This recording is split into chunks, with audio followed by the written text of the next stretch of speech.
You wake up on a morning, it's cold, it's wet, it's dark, you've got no cartilage in your knee, you've got shitty shorts, whatever it is that's the issue today. Keep talking. You've got these problems, right? I need you to keep talking about what you were just saying. It's warm on the couch. That's Your it. missus says stay in bed. That's It's comfy. That's it's cozy. That's You've got it. work later on. You had an argument last night. You're slightly it. hungover. Because I know every motherfucker ain't going to do what I'm going to do.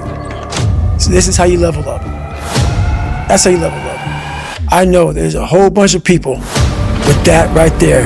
That fires me up. That makes me fucking happy what you just said. That brings joy to my life right there. Why? Because I know there's so many people that have the ability and just refuse to get off that couch. Refuse to study a few more hours. Refuse to go deeper, to go further. And that's where I gain the advantage. It's so easy to be great nowadays, my friend, because most people are weak. Most people don't want to go to that extra mile. Most people don't want to find that extra because it sucks. It's miserable. It's lonely. You talk about that you were kind of, lonely by yourself. I was the same way. And that used to hurt me growing up. Now I fucking thrive in that shit. That's the only place to be.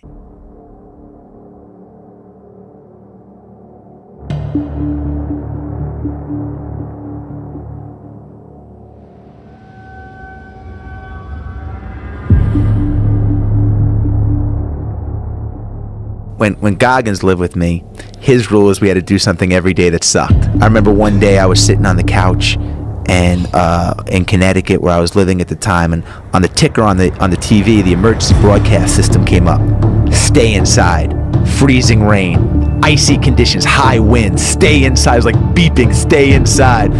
And Goggins was like, this is amazing, man. Let's go for a run. And I'm like, they're telling us the exact opposite, man. They're broadcasting to the whole community to stay inside. Right. So we go for a 10-mile run in the blizzard, and we come home, and I lived on a lake, and kids are playing hockey on the lake. So we go down, and he takes his hand, and he moves all the snow off the ice.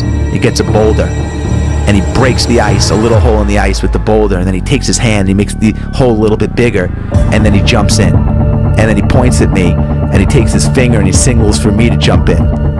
Well, Goggins' story is so fascinating because he wasn't that guy. He was fat and out of shape and unmotivated and lazy, and talked openly about the first time he ran. Like, he quit. He ran about 3/4 of a mile, I think he said, and quit. And he was exhausted and just drinking milkshakes and all fucked up. And somehow or another decided he's not going to be that guy anymore, and went 180 degrees. And became this intensely motivated Iron Man. And that's why I talk about the warrior mentality. And that's why so many people are lost when I start talking. You have the right. You're lucky that you don't have to think like warriors think. You're very privileged. I chose this world to be a warrior. And I would choose it again if I came back to this world. But the mentality of a warrior is very different than normal mentality. You must be that person on that door, get ready to open it, thinking to yourself, if I die, so be it. The only way you can go in that door is knowing there's a great chance you're gonna die. It's like being a SEAL, you train with live ammo. You jump out of an airplane, everything you do, you could die. So to be a warrior, why people don't understand me, I'm glad you don't understand me. Merry Christmas, good on you. Because being a warrior takes a whole different mindset. A whole different mindset to know that there's a great chance I may not be in the military. Like, I was in for 21 years. I'm lucky. I'm very lucky that I'm alive, able to talk to you, able to still run. But when you sign up on that dotted line to be like a SEAL, your mentality changes. I may not live. You gotta accept that. And that's the mentality you have. You talk about performance without a purpose. What's that? So, like, for instance, let's say you have no races. Let's say you have no classes, no nothing. There's no purpose in your life. People need to have purpose to get up. They need purpose to perform. You need to get to a point in your life where there's nothing on the docket. There's no 5K, there's no There's no, I'm going to get into school to be this or that, and still perform to the highest level. Because what people don't get is one day that thing's going to come up. And if you're not constantly performing without purpose, you're not going to be ready when the time comes. It's this magical thing, purpose, that we're all looking for. But what's funny about it all is that we need these things to perform. But we don't take a second to realize the purpose is always there.